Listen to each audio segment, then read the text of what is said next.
Hey Couch Potatoes, it's me Alex with Couch.com, and today we're going to talk about fabric pilling.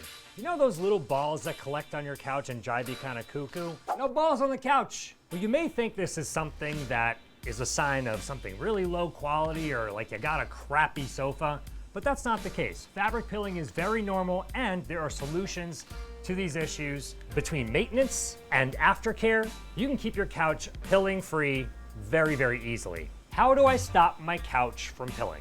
When you sit on your couch with scratchy surfaces like jeans or putting things on it like your computer, anything that has a sharp edge or would naturally scratch another surface will likely scratch the fabric of your couch. And literally, that's all that's happening. So the number one thing to do in couch pilling prevention is to wear no pants. Will my couch ever stop pilling? That's a great question. It's certainly possible, but it's kind of like when your mom calls you every Sunday. Is she ever gonna stop doing that? Probably not. But if you pick up the phone and just have a nice conversation, she's gonna be happy and you get her off your list. So, a little bit of regular maintenance goes a long way. Can pilling be fixed? Yes, it absolutely can.